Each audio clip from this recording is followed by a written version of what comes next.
These days, Pakistan's new security policy is making headlines. And it has also sparked controversy among defense aficionados. Because the new security policy includes references to India's governing BJP and Jammu and Kashmir, which has sparked worry in India.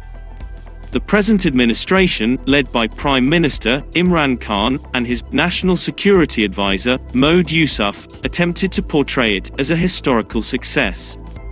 They stated that the national security policy was people-centric. And it is a major milestone in accomplishing economic goals, while conveniently, or most probably intentionally, ignoring certain very crucial issues that are an intrinsic part of Pakistan. As a result, this policy has become nothing more than a charade.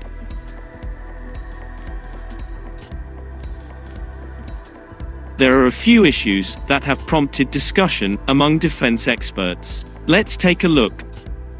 For the first 30 years after independence, its security policy was centered on India, culminating in 3 significant wars in 1948, 1965, and 1971, respectively. In the late 1980s, General Zia-ul-Haq, a jihadi mindset, made Muslim fanatic forces an integral part of the country's national security policy. Year after year, these religious fanatics have tightened their grip on the military elites. And reversing this trend now appears impossible. Pakistan's national security is regulated by 3 key elements. That is, Pakistan's military, radical forces, including non-state entities, and external help from the United States for over 6 decades and China in the present environment. They take the most expedient route to survival while maintaining a balance with radicals and the military.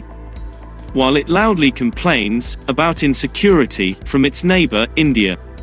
And it becomes strangely silent and contradictory when it comes to internal security and terror concerns.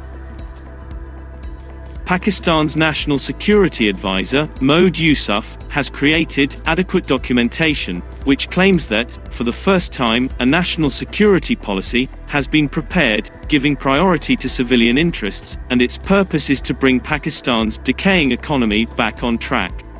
Due to its explicit backing for the Taliban, Pakistan is completely exposed, and it is isolated from the world.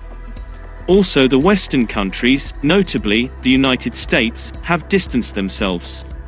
And following this occurrence, international financing organizations are now under fire.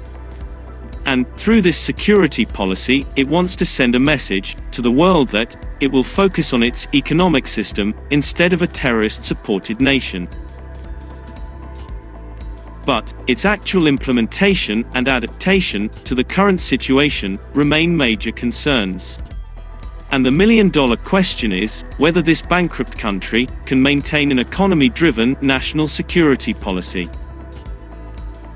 While, according to Professor Harsh V. Pant, a professor of international relations with King's India Institute, said that Pakistan's security strategy is less about security and more on internal politics and diplomacy.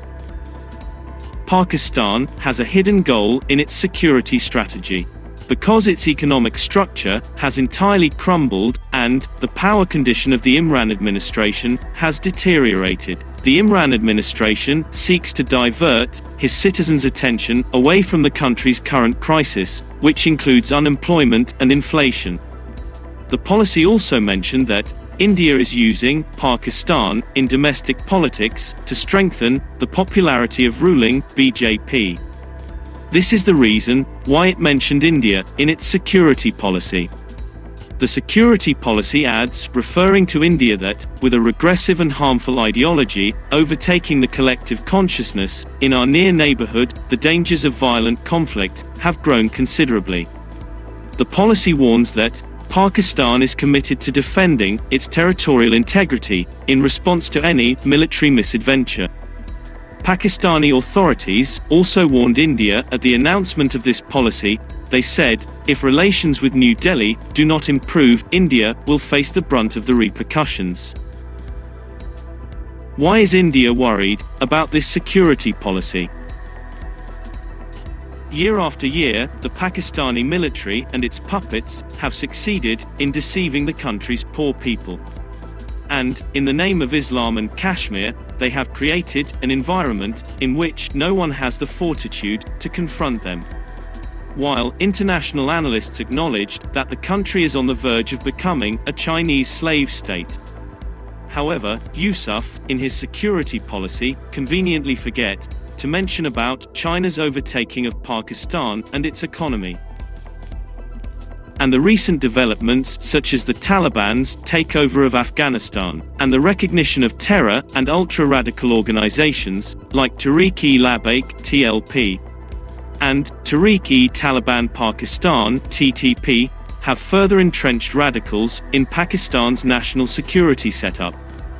Because of their influence in Pakistan's government and military, it's quite likely that these ultra-radicalized Pakistan army generals would encourage events that might lead to another conflict with India in the future. As a result, India's worries regarding this policy are reasonable.